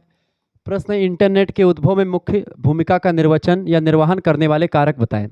तो इंटरनेट के उद्भव में मुख्य भूमिका जो ऐसे कारक है जिन्होंने निर्वहन की है ताकि इंटरनेट आया सामने, इस उसमें कौन कौन से हैं। देखिए, इंटरनेट की उद्भव में कई कारकों ने मुख्य भूमिका निभाई है। पहला, सूचना और संसाधनों का साझा उपयोग हुआ है। कंप्यूटरों के मूल्य का घटना, समय का अभाव, ज्ञान के भंडार से इच्छित सामग्री को प्राप्त करने की आवश्यकता पड़ी, इस वजह से इंटरनेट का उद्भव हुआ। पुस्तकों और शोध प्रपत्रों की कीमतों में वृद्धि हो गई, इस वजह से इंटरनेट पर लोग आने लगे। बजट का अभाव था, इस वजह से आप देखते हैं सारी चीज़ें हुई, इंटरनेट का प्रादुर्भाव हुआ। उपयुक्त कारकों के कारण से सामाजिक और व्यक्तिगत जीवन में इंटरनेट का प्रयोग दैनंदिनी लगा, मतलब कि दिन प्रतिदिन लगातार बढ़ता रहा। दैनंदिन मतलब होता है लगातार दिन प्रतिदिन बढ़ता जा रहा है। अगला क्वेश्चन आपकी स्क्रीन पर आ चुका है। प्रश्न, स्वयं ऐप क्या है। देखिए, स्वयं नामक ऐप जो है एक एप्लीकेशन है, ठीक है, जिसको आप डाउनलोड कर सकते हैं गूगल प्ले स्टोर से जाकर के। भारत सरकार के द्वारा निर्मित किया गया है ये। इस ऐप के माध्यम से शिक्षा की गुणवत्ता में सुधार किया जाता है, शिक्षा की क्वालिटी में बढ़ोतरी करी जाती है। इस ऐप का मुख्य लाभ होता है कक्षा 9 से स्नातक तथा परस्नातक के छात्र इसका लाभ उठा सकते हैं, स्वयं नामक एप्लीकेशन का। इस ऐप के माध्यम से छात्र कहीं भी किसी भी कोने में इसका लाभ ले सकते हैं, स्वयं नाम के ऐप का, ठीक है। ये कक्षा 9 से लेकर के और एमए मतलब कि पर स्नातक तक की डिग्री के लिए है। अगला क्वेश्चन है, डेल नेट क्या है। देखिए, डेल नेट मुख्यतः सभी विषयों को मिला करके बना एक संयुक्त एप्लीकेशन है। डेल नेट जो है सभी विषयों को मिला करके एक संयुक्त एप्लीकेशन बनाया गया है। डेल नेट ऐप के माध्यम से एक से अधिक डिजिटल लाइब्रेरी को जोड़ा जा सकता है एक साथ, ठीक है, ये होता है डेल नेट। अगला क्वेश्चन, तो ये सब आपके अति लघु उत्तरीय में ऐसे क्वेश्चन आएंगे, ठीक है। अगला क्वेश्चन आपका आ चुका है, इनफिट इनफिबिटेन मतलब कि इनफिट बेनेट से क्या आशय है। इन्फिनिट वे नेट ये क्या होता है। देखिए, यह नेटवर्क केंद्रीय विश्वविद्यालय अनुदान आयोग यानी यूजीसी यूनिवर्सिटी ग्रांट कमीशन के द्वारा संचालित किया गया है। इसकी स्थापना 1991 ईस्वी में हुई थी।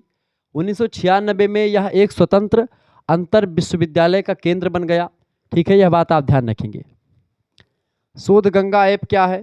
देखिए, शोध गंगा ऐप से समस्त विश्वविद्यालय के रिसर्च कार्यक्रम को एक प्लेटफॉर्म से जोड़ना होता है, जिससे शोध के कार्य में चोरी ना हो सके। यानी कोई व्यक्ति रिसर्च कर रहा है तो उसका रिसर्च, अगर मान लेते हैं उसका रिसर्च पहले से प्रकाशित है कहीं पर, उसके रिसर्च से कोई व्यक्ति दूसरा बाद में रिसर्च करने आया उसी मुद्दे पर, तो उसके रिसर्च को चोरी करके उसने लिख दिया, तो ऐसे में किसी के रिसर्च की चोरी ना हो, इसलिए शोध गंगा तैयार किया गया एप्लीकेशन, जिससे शिक्षा के क्षेत्र में गुणवत्ता परक सुधार हो सके और कोई जो है कोई थीसिस किसी की चुरा ना पाए। अगला क्वेश्चन है, गूगल स्कॉलर से आप क्या समझते हैं। देखिए, गूगल स्कॉलर जो है मुख्यतया एक मुक्त रूप से सुलभ वेब खोज इंजन है, जो अनेक प्रकाशनों के प्रारूपों और विषयों के अनुरूपता लाता है, तमाम प्रकार के विषयों में। अगला प्रश्न, हार्डवेयर से आप क्या समझते हैं। कंप्यूटर हार्डवेयर के 4 मुख्य भाग होते हैं। पहला होता है इनपुट डिवाइस, दूसरा होता है आउटपुट डिवाइस, तीसरा है केंद्रीय प्रोसेसिंग यूनिट या इकाई, ठीक है, चौथा है मेमोरी। ये सब एक प्रकार से आपके हार्डवेयर होते हैं, जबकि सॉफ्टवेयर होते हैं computer software, system software, computer software, ये सब सॉफ्टवेयर होते हैं। हार्डवेयर जो है बाहरी चीज़ें होती हैं। तो देखिए, इनपुट डिवाइस में जैसे कीबोर्ड हो गया, माउस हो गया, इनपुट डिवाइस हैं। कीबोर्ड माउस आपकी इनपुट डिवाइस हैं, ठीक है। आउटपुट डिवाइस क्या, जैसे मॉनिटर है, प्रिंटर है, ये सब आउटपुट डिवाइस है। क्लियर। और इसके अलावा सेंट्रल प्रोसेसिंग जिसको आप सीपीयू बोलते हैं, सीपीयू एक होता है, ये भी एक आउटपुट डिवाइस, मतलब कि ये हार्डवेयर है सीपीयू, केंद्रीय प्रोसेसिंग यूनिट है, इसको आप सेंट्रल प्रोसेसिंग यूनिट कहते हैं। और चौथा होता है मेमोरी। मेमोरी में 2 प्रकार की, एक प्राइमरी मेमोरी होती है जिसको आप रैम और रोम कहते हैं। रैम की अगर बात करें तो RAM रैम होता है और ROM रोम होता है, ठीक है। ये फोन में भी आप जानते हैं। रैम का मतलब क्या होता है, रैंडम एक्सेस मेमोरी। रैम का फुल फॉर्म क्या होता है, रैंडम एक्सेस मेमोरी। और रोम का फुल फॉर्म क्या होता है, रीड ओनली मेमोरी। प्रश्न परीक्षा में पूछा था, अगर ऑब्जेक्टिव परीक्षा होगी तो ऐसे क्वेश्चंस खूब आएंगे। तो रैम का फुल फॉर्म क्या होता है? Random access memory. रोम का फुल फॉर्म होता है रीड ओनली मेमोरी, ठीक है। और सीपीयू इसको बोलते हैं, सीपीयू इसका फुल फॉर्म क्या होता है? सेंट्रल प्रोसेसिंग यूनिट, या इसको हिंदी में केंद्रीय प्रोसेसिंग इकाई कहते हैं। ये कंप्यूटर का मस्तिष्क कहा जाता है, सीपीयू, ठीक है, ध्यान रखेंगे। और दूसरी इकाई होती है सेकेंडरी मेमोरी। सेकेंडरी मेमोरी में जैसे कि आपका फ्लॉपी डिस्क हो गया, हार्डवेयर डिस्क हो गया, तो ये सब चीज़ें शामिल हैं, ठीक है। आप स्क्रीनशॉट ले सकते हैं, फटाफट से ले लीजिए, ठीक है, स्क्रीनशॉट ले लीजिए जल्दी जल्दी। क्लियर, आगे बढ़िएगा। तो हार्डवेयर के क्षेत्र में संसाधनों की कमी के कारण से भारत की स्थिति बहुत अच्छी नहीं है, किंतु इस दिशा में भी प्रयास लगातार किए जा रहे हैं। पिछले दिनों में इस क्षेत्र में विकास की दर जो है उसमें बहुत ज़्यादा तीव्र गति से वृद्धि हुई है, और आज जो है हार्डवेयर के मामले में भारत भी एक प्रकार से बहुत आगे निकल चुका है।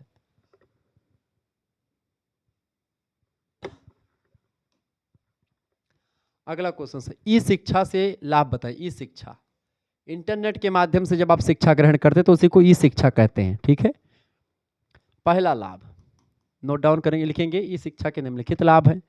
पहला लाभ, देखिए, ई शिक्षा से बच्चे अपने बौद्धिक आवश्यकता की पूर्ति से संतुष्ट हो जाते हैं। यानी कभी कभी क्या होता है, कुछ बच्चे जो होते हैं वो टीचर जो पढ़ाता है उससे संतुष्ट नहीं होते, या टीचर कम पढ़ाया उसको और पढ़ने की इच्छा होती, बच्चों की प्रतिभाशाली बच्चा है तो वह एक प्रकार से उसकी जो बौद्धिक आवश्यकता है उसकी पूर्ति नहीं हो पाती। तो बौद्धिक आवश्यकता की पूर्ति उसकी कब होगी? जब वो इंटरनेट के माध्यम से शिक्षा ग्रहण कर लेगा और अपनी विचारधारा तथा समय प्रबंधन कौशल को सुदृढ़ कर पाएगा, वो अपने हिसाब से अपने चीज़ों को मैनेज कर पाएगा। तो ये ई शिक्षा के माध्यम से संभव है। दूसरा लाभ होता है कि यह शिक्षा आसानी से उपलब्ध हो जाती है इंटरनेट के माध्यम से। जो स्कूल, कॉलेज और अन्य मतलब कि संस्थानों के द्वारा ऑनलाइन उपलब्ध कराई जाती है वह एक प्रकार से बहुत जल्दी आपको मिल जाती है।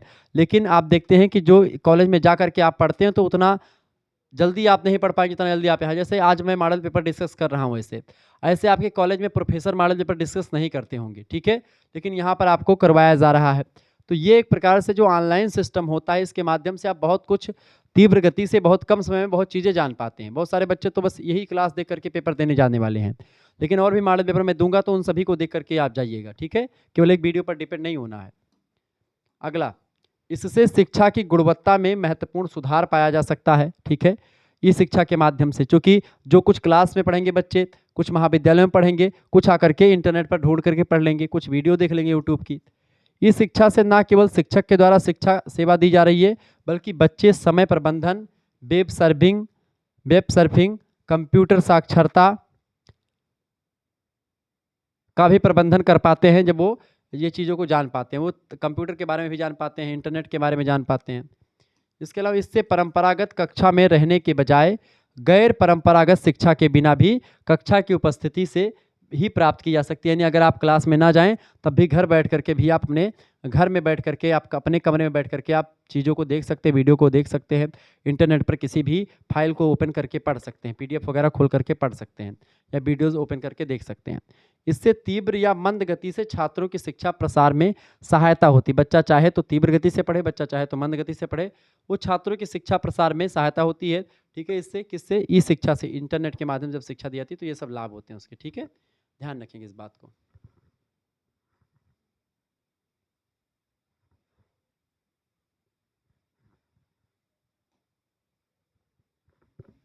आगे देखेंगे, अगला प्रश्न आपकी स्क्रीन पर आ चुका है, फटाफट से आप देखने का प्रयास करेंगे।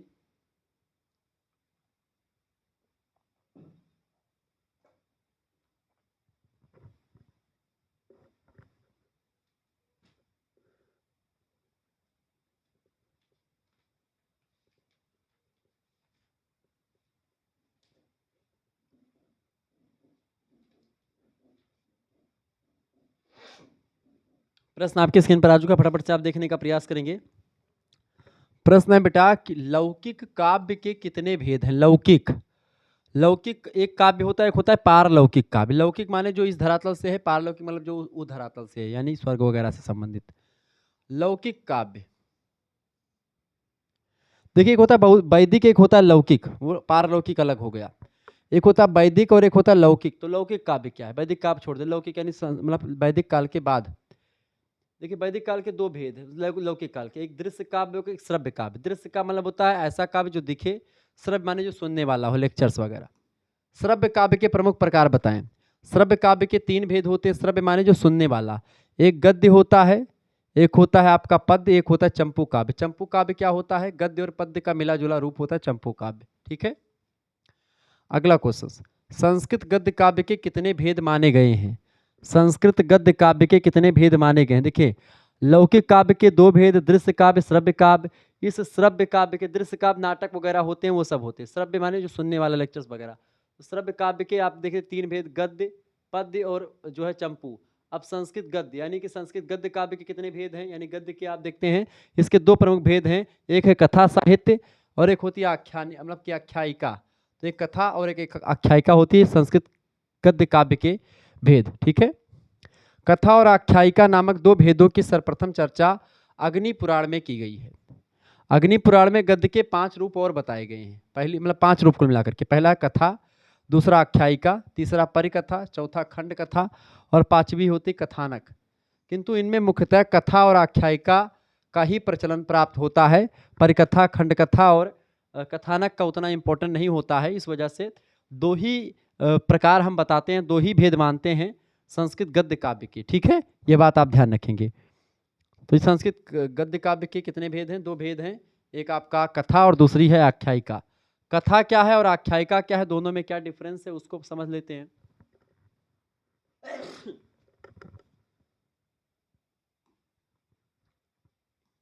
देखिए समझें, कथा और आख्यायिका में अंतर, डिफरेंस समझें। पहला देख, कथा का इतिवृत्त कल्पना प्रसूत, जबकि आख्यायिका का इतिवृत्त ऐतिहासिक घटना पर आधारित होता है। यानी कि जो कथा होती है वो इतिवृत्त यानी बड़ी चढ़ी बड़ा मतलब कि इतिवृत्त माने होता है थोड़ा लंबी चौड़ी या विस्तार शैली, विस्तारवादी शैली में लिखी गई। कथा जो होती है वो कल्पना प्रस्तुति, कल्पना के द्वारा लिखी जाती है, कहानी को बढ़ा चढ़ा करके। आख्यायिका जो होती है वो ऐतिहासिक धरातल पर, आख्यायिका ऐतिहासिक यानी आख्यायिका सत्य होती है, आंखों देखा हाल होता है वो। ठीक है, तो ऐतिहासिक घटना पर आधारित होती है आख्यायिका, जबकि कथा जो होती है वो कल्पना पर आधारित होती है। पहला अंतर। दूसरा अंतर, कथा में कहानी का वक्ता नायक के अतिरिक्त अन्य पात्र होता है। यानी कहानी जो होती है वह एक प्रकार से वक्ता जो होता है वो नायक के अतिरिक्त अन्य पात्र भी हो सकता है, नायक भी हो सकता है, कोई दूसरा पात्र भी हो सकता है। लेकिन आख्यायिका में स्वयं नायक वक्ता होता, नायक ही बोलता है। ठीक है, नायक ही वक्ता होता है। तो ये 2 अंतर हो गए कथा और आख्यायिका में। संस्कृत गद्य काव्य के 2 रूप मिलते हैं, पहले में एक गद्य मतलब कि एक कथा और दूसरी आख्यायिका। प्रश्न, कथा कल्पना प्रसूत होती है और आख्यायिका ऐतिहासिकता पर आधारित होती है। 3 प्रमुख गद्यकारों के नाम बताएं। देखिए, पहले का नाम है सुबंधु, फिर दंडी, फिर बाणभट्ट। दंडी यही काव्यादर्श इनकी पुस्तक है, बड़ी फेमस है। बाणभट्ट की रचना कौन सी? कादंबरी बाणभट्ट की रचना है। ठीक है, और इसके अलावा और भी रचनाएं इनकी हैं, हर्षचरित ये रचना भी उन्हीं की है। अगला प्रश्न, गद्य साहित्य के विकास क्रम के बारे में बताएं। देखिए, विकास क्रम की दृष्टि से संस्कृत गद्य को हम 4 युगों में विभाजित कर सकते हैं। पहला है वैदिक गद्य काल, यानी वैदिक काल से जो यजुर्वेद में मिलता है वैदिक काल,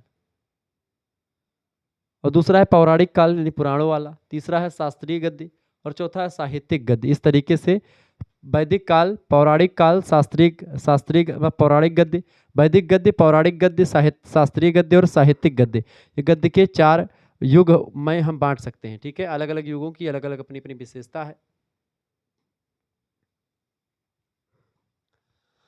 प्रश्न अगला आपका आ चुका है। प्रश्न, संस्कृत गद्य साहित्य का उद्भव स्पष्ट कीजिए। देखिए, संस्कृत में गद्य साहित्य का प्रयोग वैदिक काल से ही होता आया है। गद्य का सर्वप्रथम दर्शन हमें वैदिक संहिता में मिलता है, यानी वैदिक वेदों में मिलता है। ऋग्वेद संहिता संस्कृत पद्य और गद्य दोनों का मिला जुला रूप या प्राचीनतम ग्रंथ है। ऋग्वेद में गद्य में भी चीजें हैं और पद्यात्मक चीजें भी हैं। ठीक है, कृष्ण यजुर्वेद की तैत्तिरीय संहिता में, इस वेद की काठक और मैत्रायणी संहिताओं में भी गद्य का प्रयोग हुआ है। तैत्तिरीय संहिता में भी हुआ है, कृष्ण यजुर्वेद में भी हुआ है। ठीक है, उसकी तैत्तिरीय संहिता हो गई, या आप ऋग्वेद की काटक और मैत्रायणी संहिता हो गई, उसमें भी गद्य का प्रयोग खूब बढ़िया तरीके से मिलता है। प्राचीन उपनिषदों में भी गद्य का प्रयोग हुआ है। वैदिक साहित्य में गद्य का प्रयोग आख्यानों में हुआ है। ठीक है, इस प्रकार समस्त वैदिक वाङ्मय में पद्य के साथ साथ गद्य का भी प्रयोग होता आया है। ठीक है, या प्राप्त होता है। ऐतिहासिक जो गवेषणाएं हैं या शोध हैं, गवेषणा माने होता है शोध, रिसर्च, तो ऐतिहासिक शोध या गवेषणाओं से यह स्पष्ट प्रमाणित हो गया है कि वैदिक साहित्य में संस्कृत गद्य के प्रारंभिक रूप के दर्शन हमको वैदिक काल से ही होते आए हैं। गद्य का स्वरूप हमको वैदिक काल में ही प्राप्त या पता चल चुका था कि गद्य का विकास हो चुका है। आचार्य बलदेव उपाध्याय कहते हैं कि वैदिक काल से प्रारंभ कर मध्यकाल तक गद्य के विकसित होने का इतिहास बड़ा ही मनोरम रहा है। संस्कृत के बारे में गद्य के दो प्रकार के रूप मिलते हैं। वैदिक काल का सीधा साधा बोल चाल का गद्य मिलता है हमको वैदिक काल में, लेकिन लौकिक संस्कृत का प्रौढ़ समास बहुल, ठीक है, गठबंध वाला गद्य मिलता है। दोनों प्रकार के गद्यों में अपना विशिष्ट सौंदर्य और आकर्षण है, चाहे वो जो है लौकिक संस्कृत का गद्य हो चाहे वैदिक संस्कृत का गद्य हो, दोनों में एक प्रकार से अपनी रोचकता है और अपनी चीजें हैं।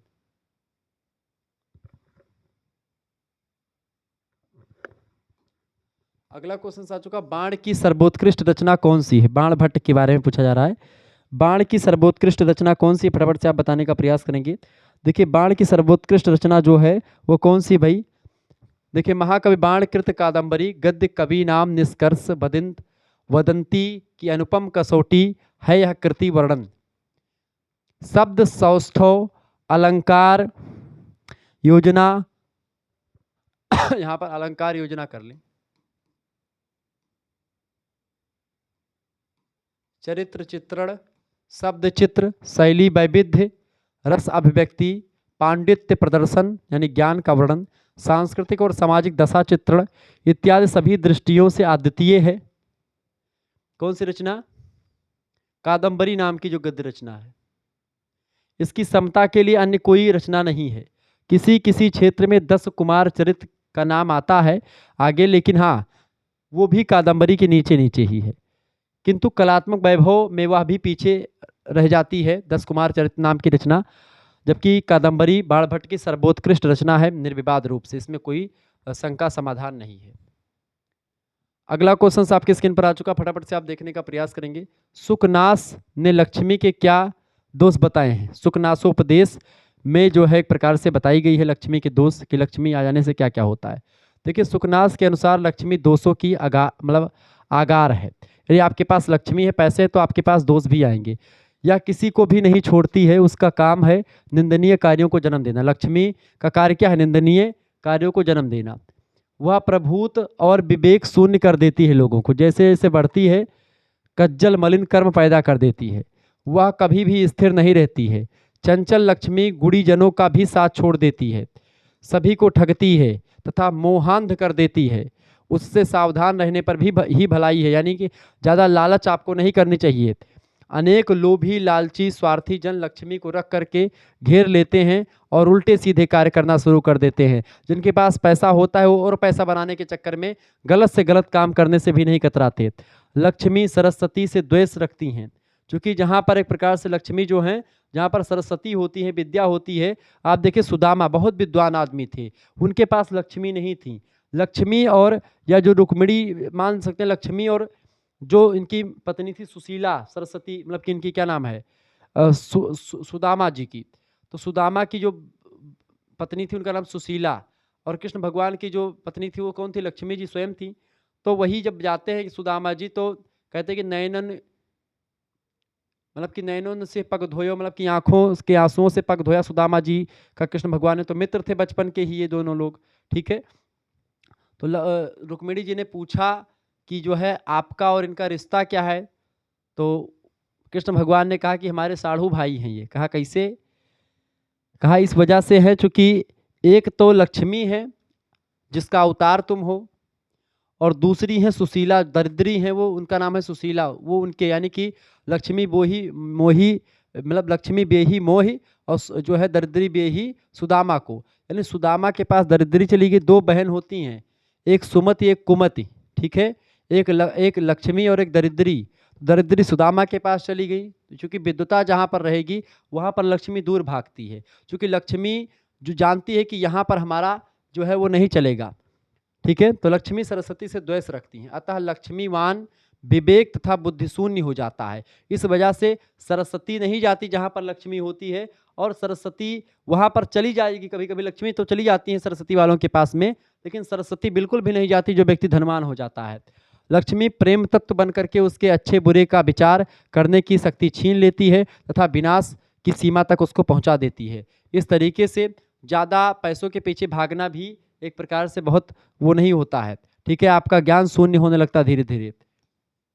आगे देखेंगे, लौकिक संस्कृत गद्य के उद्भव का विवरण दीजिए। देखिए, लौकिक संस्कृत भाषा में प्रारंभिक गद्य दर्शन के ग्रंथों, व्याकरण के ग्रंथों, यानी दर्शन के यानी जो दर्शन शास्त्र के ग्रंथ हैं उनमें, व्याकरण के ग्रंथ हैं, आयुर्वेद और ज्योतिष के ग्रंथों में आपको गद्य के एक प्रकार से कसौटियाँ दिखाई पड़ती हैं। कौटिल्य जो अर्थशास्त्र के लेखक हैं, कौटिल्य यानी चाणक्य, उनकी जो अर्थशास्त्र रचना उसमें, पतंजलि का महाभाष्य, अंतिम काल के उपनिषदों में सुंदर गद्य के दर्शन होते हैं। पतंजलि के महाभाष्य में अनेक आख्यायिकाओं के उल्लेख प्राप्त होते, जैसे कि वासवदत्ता, सुमनोत्तर, भयमर्थी का कथन और दंडी और भोज ने मनोवती नामक कृति का संकेत किया। रामिल और सोमिल ने शूद्रक कथा की रचना की। बाणभट्ट ने भट्टारक हरिश्चंद्र के मघ की प्रशंसा की। तो ये सब अपने आप में एक गद्य या लौकिक संस्कृत गद्य के उद्भव के लिए जाने जाते हैं। अगला प्रश्न आपकी स्क्रीन पर आ चुका है, बाणोच्चिष्टम जगत सर्वम, बाणोच्चिष्टम जगत सर्वम की समीक्षा कीजिए। ये एक सूक्ति है। देखिए, महाकवि बाण के संबंध में यह सूक्ति प्रचलित है कि संपूर्ण साहित्य जगत बाण की जूठन है, अर्थात बाणभट्ट ने किसी भी विषय को अछूता नहीं छोड़ा है।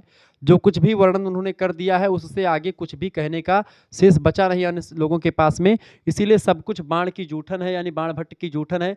जिन्होंने जो बाणभट्ट ने लिख दिया उसी के पद चिन्हों पर आज के कवि जो संस्कृत के हैं वो आगे बढ़ रहे हैं। बाण की रचनाओं का उल्लेख कीजिए। देखिए, महाकवि बाणभट्ट के द्वारा विरचित 4 ग्रंथ हैं, विद्वानों के द्वारा माने गए हैं, जिनके नाम है, पहला है चंडी शतक, दूसरा है पार्वती परिणय, तीसरा है हर्षचरित जो कि हर्षवर्धन से रिलेटेड है, उनके दरबार में रहते थे, और तीसरी है कादंबरी, मतलब चौथी रचना कादंबरी। कादंबरी, हर्षचरित, पार्वती परिणय, चंडी शतक। परंतु उक्त 4 ग्रंथों में इनकी ख्याति के आधारभूत ग्रंथ 2 ही हैं, एक है कादंबरी और एक है हर्षचरित, जिससे इनको बड़ी फेमस मतलब की प्रसिद्धि मिली है। ठीक है, आगे देखेंगे। अगला क्वेश्चन आपकी स्क्रीन पर आ चुका है, सुकनास ने किसे उपदेश दिया था? सुकनास द्वारा चंद्रापीठ को उपदेश दिया गया था। उस उपदेश की कुछ विशेषताएं निम्नवत हैं। सुकनास ने किसको जो है दिया था उपदेश? चंद्रापीठ को दिया था। ठीक है, चंद्रापीठ का सभी शास्त्रों में पारंगत होना ये विशेषता रही है, चूंकि उनको उपदेश दिया था सुकनास ने। ठीक है, यह बात आप ध्यान रखेंगे। इसके अलावा सभी विद्याओं का अध्ययन करके ज्ञान प्राप्त कर लेना। लक्ष्मी क्रोध, काम और लोभ की अधिष्ठान है, यानी कि लक्ष्मी के द्वारा क्रोध भी उत्पन्न होता है, काम, लोभ, ये सब तमाम प्रकार के विकार आ जाते हैं। लक्ष्मी के द्वारा सत्पुरुषों के श्रेष्ठ व्यवहार भी नष्ट हो जाते हैं। लक्ष्मी के द्वारा दक्षिणादि गुणों का समाप्त हो जाता है ये सब। लक्ष्मी सज्जनता और धर्माचरण को भी नष्ट कर देती है। लक्ष्मी का दारुण मद वृद्धावस्था में भी शांत नहीं होता और ऐश्वर्य रूपी अंधकार से उत्पन्न अंधापन अंचन की बनी बत्ती को भी ठीक नहीं होने देता। इसके अलावा विषय स्वाद जन्य मूर्छा जड़ी बूटियों से निवारित नहीं होती, यानी जो एक प्रकार से विषय वासनाओं में जो मूर्ख व्यक्ति या जो एक प्रकार से मूर्छित व्यक्ति है, जो उसमें एकदम से विषय वासनाओं में जकड़ा हुआ है, लोभ और मोह के चक्कर में फंसा हुआ है, उसको किसी प्रकार की जड़ी बूटी भी उसका जो है साथ नहीं दे सकती। ठीक है, तो लक्ष्मी जो होती हैं, इस प्रकार से लक्ष्मी का एक प्रकार से दोष बताया किसने? सुकनास ने। किसको बताया था? चंद्रापीठ को बताया था, राजा थे चंद्रापीठ। अगला क्वेश्चन आपकी स्क्रीन पर आ चुका है, मृच्छकटिकम पर संक्षिप्त टिप्पणी लिखिए। देखिए, मृच्छकटिकम जो है शूद्रक के द्वारा लिखी गई एकमात्र रचना है। मृच्छकटिकम शूद्रक के संदर्भ में विद्वानों में भले ही विदित मतलब बहुत सारे मत हैं, परंतु मृच्छकटिकम की श्रेष्ठता के संदर्भ में सभी विद्वान एक मत हैं। यह अपने प्रकार का एक अद्वितीय रूपक ग्रंथ है। यह नाटक ना होकर के प्रकरण ग्रंथ है, क्योंकि इसकी कथा वस्तु कवि कल्पित और उत्पाद्य है।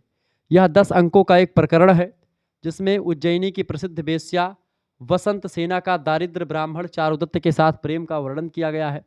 ठीक है, तो एक वेश्या है, प्रसिद्ध वेश्या है, जो उज्जैनी में निवास करती है। उसी वेश्या का नाम है वसंत सेना। उसका प्रेम जो है किसके साथ है? एक दरिद्र ब्राह्मण जिसका पैसा कुछ नहीं है। बेसिकली वेश्याओं को क्या चाहिए होता है? पैसा चाहिए होता है। एक दरिद्र ब्राह्मण है, उसका नाम है चारुदत्त। उसी चारुदत्त से प्रेम करती बसंत सेना, जो कि एक वेश्या है। ठीक है, इसी का वर्णन जो है मृच्छकटिकम में किया गया है। ठीक है, राजा का साला जो है साकार भी बसंत सेना का पीछा करता है। साकार जो है राजा का साला है, और राजा के साले जो होते हैं वो राजा मतलब कि अपने बहन के यहाँ ही अधिकतर रहते हैं, चूंकि राजा से शादी हो गई तो वो भी एक प्रकार से वहीं पर रहते हैं। वो भी बसंत सेना का पीछा करता है, और रात होने के कारण से युक्ति से बसंत सेना चारुदत्त के घर में प्रविष्ट हो जाती है तथा बहुमूल्य रत्नावली उसके समीप रख देती है। वसंत सेना की दासी मदनिका सारबिलक पर मुग्ध है, जो अपनी प्रेमिका को मुक्त कराने के लिए चारुदत्त के घर में सेंध लगा करके बसंत सेना के आभूषण चुरा लेता है और उसको बसंत सेना को समर्पित कर मदनिका को उसकी सेवा से मुक्त कर देता है। इस तरीके से पूरी लंबी कहानी किसी दिन मैं ये मृच्छकटिकम जो रचना आपके पाठ्यक्रम में संकलित है मेरे हिसाब से, ठीक है, मृच्छकटिकम रचना आपके पाठ्यक्रम में संकलित है। देखिए आपके पाठ्यक्रम में सुकनासोपदेश संकलित है, शिवराज विजय संकलित है, ये बात आप ध्यान रखेंगे। ठीक है, ये दो ग्रंथ आपके पाठ्यक्रम में संकलित है। बट प्रश्न यहाँ से भी आपसे पूछा जा सकता है, शिवराज विजयम संकलित है और सुकनासोपदेश, ठीक है, लेकिन यहाँ से ये प्रश्न आपकी परीक्षा में आ सकता है, तो ये बात ध्यान रखेंगे। हम बताने का प्रयास करेंगे चीजों के बारे में। मृच्छकटिकम आगे देखेंगे। अगला प्रश्न आपके स्क्रीन पर आ चुका है, आते लघुत्तरीय में ही आएगा प्रश्न ये। मृच्छकटिकम शब्द को लिखते हुए इस प्रकरण के लेखक का नाम लिखिए। मृच्छकटिक शब्द का अर्थ होता है मिट्टी की गाड़ी। इस प्रकरण के लेखक शूद्रक हैं। ठीक है, अगला प्रश्न, दंडी की शैली का मतलब प्रकाश डाले। दंडी काव्यादर्श के लेखक है दंडी, इनकी शैली कैसी रही, काव्य शैली देखिए, सरल और प्रसाद गुण से युक्त है ये। पंचतंत्र की गद्य शैली की धारा का पूर्ण विकास दंडी की शैली में आपको दिखाई पड़ेगा। शैली में भी उन्होंने अलंकरण और कलावादिता का अधिक आश्रय नहीं लिया है। दंडी की शैली प्रमुख विशेषता यह है कि वह विषय के अनुकूल है, यानी जैसा विषय होता है उसी विषय के अनुकूल इन्होंने शैली का प्रयोग किया। जिस शैली का प्रयोग जहाँ पर करना चाहिए था उस शैली का प्रयोग वहाँ पर इन्होंने किया है। प्रसंग के अनुसार रस को प्रबल बनाने में और शैली में आवश्यकता के अनुसार परिवर्तन लाने में दंडी एकदम से प्रवीण थे, दक्ष थे, ठीक ठाक जो है उनके अंदर क्षमता थी। 10 कुमार चरित्र में विषय और शैली का संतुलन प्रशंसनीय है, यानी कि ठीक ठाक मात्रा में उन्होंने किया है। इस तरीके से आप लोगों ने इन चीज़ों को देखा। ऐसे ही आपका हिंदी साहित्य का लेक्चर आप लोगों ने कल देखा होगा। हिंदी साहित्य में हमने क्या पढ़ाया आपको, कार्यालय हिंदी और कंप्यूटर, जिसमें हमने पूरा विस्तार से आपको समझा दिया। तो इन सभी का पीडीएफ आपको मिलेगा जब आप हमारे साथ जुड़ेंगे। ठीक है, सभी सब्जेक्ट का पीडीएफ मिलता रहेगा। ऑब्जेक्टिव लिखित सभी का पीडीएफ जो तैयार हो रहा है, और बहुत सारे पीडीएफ तैयार भी है, तो सारे पीडीएफ मिल जाएंगे। वीडियो लेक्चर्स, लाइव क्लास, सब कुछ आपको मिलेगी। 91 61 93 60 62 पर आपको जल्द से जल्द SMS करना है और तुरंत जुड़ जाए। आप देर ना करें, जल्दी जुड़ेगी, आपका ही फायदा होगा। अपना नाम, यूनिवर्सिटी का नाम और अपने सब्जेक्ट के नेम लेकर के फटाफट से भेजें। जितना जल्दी हो सके उतना जल्दी जुड़े, ताकि एक प्रकार से बाद में ना कहना कि आप गुरुजी बताए नहीं पहले।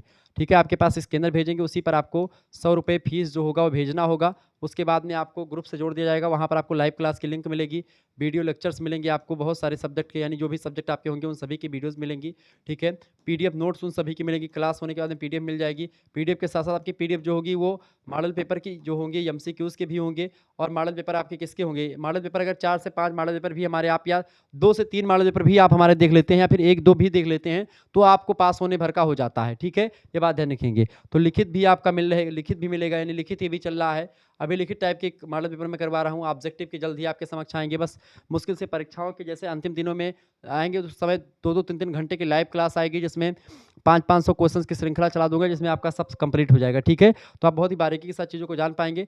सबकी पीडीएफ मिलेगी, तो जितना भी जल्दी जुड़ पाएँ जुड़ सकते हैं। मात्र 3 सब्जेक्ट मेजर के, 1 माइनर के, 1 को करिकुलर में आपको फर्स्ट एड एंड हेल्थ पढ़ना है, तो उस सभी का पीडीएफ आपको मिल जाएगा। 10 से 15 practice set first aid and health का आपको मिल जाएगा। प्रीवियस ईयर क्वेश्चन पेपर मिल जाएंगे, तो आप बेहतर अंदाज में तैयारी कर पाएंगे और सब कुछ समझ पाएंगे। मिलते हैं फिर नेक्स्ट वीडियो में, तब तक के लिए जय हिंद जय भारत। आप सभी का बहुत बहुत धन्यवाद हमारे से जुड़ने के लिए। इसी प्रकार से अपना प्यार हमेशा बनाए रखेंगे। बहुत बहुत धन्यवाद। सभी यूनिवर्सिटीज़ के लिए सिलेबस यही होता है, जो नई शिक्षा नीति आई थी उसके अकॉर्डिंग मैं पढ़ा रहा हूँ। ठीक है, धन्यवाद। मिलते हैं फिर नेक्स्ट वीडियो में, बहुत बहुत धन्यवाद।